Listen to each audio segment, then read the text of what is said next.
Serdecznie zapraszam do odcinka 19 playlisty Mroczna Historia pod tytułem Templariusze, część 7. W poprzednim odcinku 18 opowiedziałem o brodatym bożku templariuszy. W tym odcinku opowiem o karcie Larmeniusa i tajemniczym zakonie świątyni. Lista wszystkich wielkich mistrzów, zwana kartą Larmeniusa, podobno zachowała się w tajnych archiwach świątyni, jak również inny dokument zaczerpnięty z tego samego źródła opisujący początki zakonu. Rękopis ten, spisany po grecku na pergaminie, datowany na rok 1154, zawierający fragmenty tekstów z V wieku, relacjonuje, że Hugh de Payns, pierwszy wielki mistrz templariuszy, został wtajemniczony w ten dokument religijny w roku 1118, to znaczy w roku, kiedy zakon został założony w pierwotnej doktrynie Kościoła chrześcijańskiego przez najwyższego papieża i patriarchę Teokleta, 60. w sukcesji od świętego Jana Apostoła. Historia Kościoła pierwotnego podana jest w następujący sposób. Mojżesz został inicjowany w Egipcie. Głęboko obeznany z tajemnicą fizyczną, teologiczną i metafizyczną wiedzy kapłanów, wiedział, jak z nich skorzystać, aby pokonać moc mędrców. Jego brat Aaron i naczelnicy Hebrajczyków stali się depozytariuszami jego nauki. Potem Syn Boży pojawił się na scenie świata i wychowywał się w szkole aleksandryjskiej. Przepojony duchem całkowicie boskim, obdarzony najbardziej zdumiewającymi cechami, był w stanie osiągnąć wszystkie stopnie wtajemniczenia egipskiego. Po powrocie do Jerozolimy stawił się przed przełożonymi synagogi.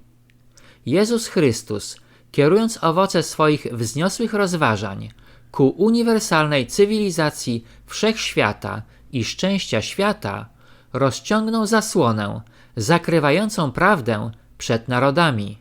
Głosił miłość Boga, miłość bliźniego i równość wobec wspólnego Ojca wszystkich. Ale Jezus udzielił wtajemniczenia ewangelicznego swoim apostołom i uczniom. Przekazał im swego ducha, podzielił ich na kilka porządków według praktyki Jana, umiłowanego ucznia, apostoła braterskiej miłości, którego ustanowił najwyższym papieżem i patriarchą.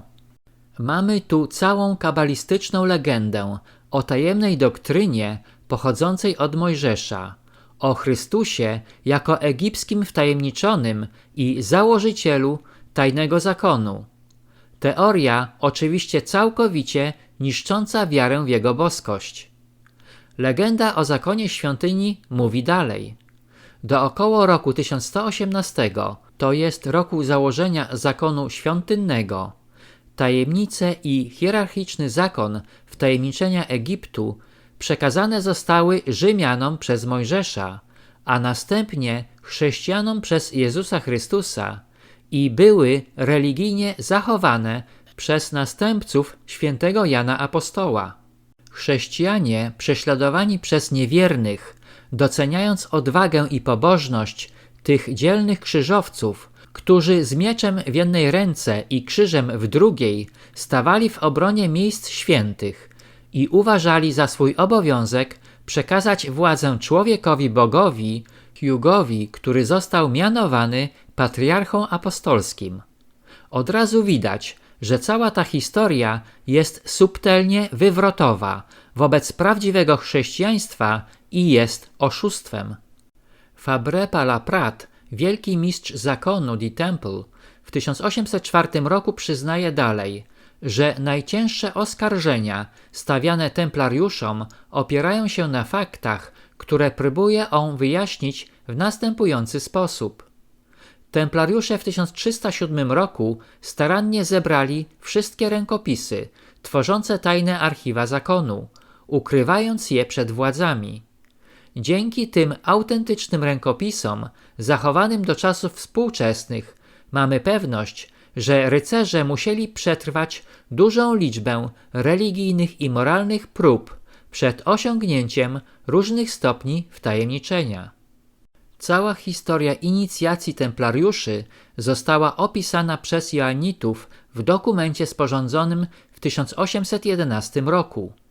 Powstaje jednak pytanie o wiarygodność tego dokumentu oraz czy istniała w czasie wypraw krzyżowych sekta joannitów. Jak do tej pory brak na to jednoznacznej odpowiedzi, chociaż wiadomo, że przed 1622 rokiem nieznana była żadna sekta o tej nazwie. Znane są natomiast relacje kilku portugalskich mnichów donoszących o istnieniu sekty, którą określali mianem chrześcijan świętego Jana zamieszkujących brzegi Eufratu. Na tym zakończę odcinek 19, w którym opowiedziałem o kabalistycznej legendzie Kościoła pierwotnego. Serdecznie zapraszam do odcinka 20 pod tytułem Templariusze, część 8.